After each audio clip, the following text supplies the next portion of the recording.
गंगा माता की जय, गो माता की जय, सनातन हिंदू धर्म की जय, सनातन हिंदू धर्म की जय, बोलो भारत माता की जय. ಹಿಂದೂ ಧರ್ಮವನ್ನು ಕಲಂಕ ತರುತ್ತಿರುವ ಸರ್ಕಾರಕ್ಕೆ ಹೇಳಿದ್ದೀನಿ. ಪ್ರತಿ ದಿವಸ ಕರ್ನಾಟಕದ ರಾಜ್ಯ ಸರ್ಕಾರ ಕಾಂಗ್ರೆಸ್ ಸರ್ಕಾರ ಬಂದ ಮೇಲೆ ಹಿಂದೂಗಳ ಭಾವನೆಗೆ ಧಕ್ಕೆ ತರುವಂತಹ ಷಡ್ಯಂತ್ರ ನಿರಂತರವಾಗಿ ನಡೀತಾ ಇದೆ.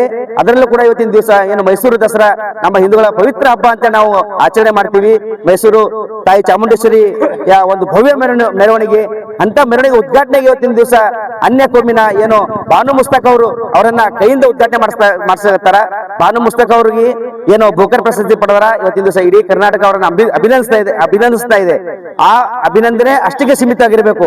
ಇವತ್ತಿನ ದಿವಸ ಆ ಧರ್ಮದಲ್ಲಿ ಪೂಜೆಗೆ ಅವಕಾಶ ಇಲ್ಲ, ಹಾಗೂ ಅವರಿಗೆ ಮಸೀದಿ ಹೋಗಲಿಕ್ಕೆ ಪರ್ಮಿಷನ್ ಇಲ್ಲ. ಅನೇಕ ಇವತ್ತಿನ ದಿವಸ ಮುಸ್ಲಿಂ ಮುಖಂಡರು ಕೂಡ ಇದನ್ನ ಆಕ್ರೋಶ ವ್ಯಕ್ತಪಡಿಸ್ತಾರ. ಆದ್ರೆ ಇವತ್ತಿನ ದಿವಸ ರಾಜ್ಯ ಸರ್ಕಾರ ಬೇಕಂತೇಳಿ ಹಿಂದೂಗಳ ಭಾವನೆ ಧಕ್ಕೆ ಮಾಡುವಂತೆ ಉದ್ದೇಶ ಇಟ್ಕೊಂಡು ಇವತ್ತಿನ ದಿವಸ ಬಾನು ಮುಸ್ತಕ್ ಅವರಿಂದ ದಸರಾ ಉದ್ಘಾಟನೆ ಮಾಡಿಸೋದಕ್ಕೆ ಕೆಲಸ ಮಾಡ್ಲಾಗ್ತಾರ.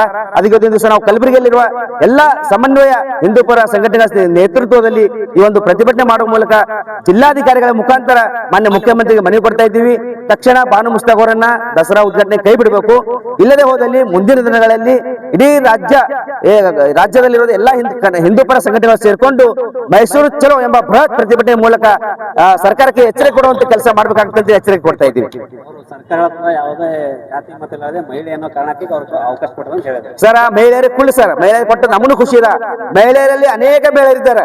ಇವತ್ತಿನ ದಿವಸ ಬಾನು ಮುಸ್ತಕರತೆ ಒಬ್ಬೇ ಅಲ್ಲ, ಅನೇಕ ನಮ್ಮ ಧರ್ಮದಲ್ಲಿ ಒಂದು ಅನೇಕ ಕೋಟ್ಯಾನುಗಟ್ಟಲೆ ಗಿಡಗಳನ್ನ ನೆಟ್ಟು ಇವತ್ತಿನ ದಿವಸ ಸಾರ್ವಜನಿಕರಿಗೆ ಉಸಿರಾಡುವಂತ ಕೆಲಸ ಮಾಡುವಂತ ಸಾಲು ಮರ ತಿಮ್ಮಕ್ಕ ಇದ್ದಾರ, ಅನೇಕ ಸಾಹಿತಿಗಳಿದ್ದಾರೆ. ಆದ್ರೆ ಇವತ್ತಿನ ದಿವಸ ನಾವು ಅವ್ರ ಹೆಣ್ಣಂತೂ ವಿರೋಧ ಮಾಡ್ತಾ ಇಲ್ಲ.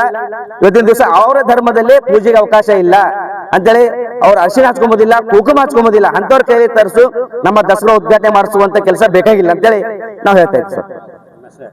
ಲಕ್ಷ್ಮೀಕಾಂತ್ ಸ್ವಾದಿ.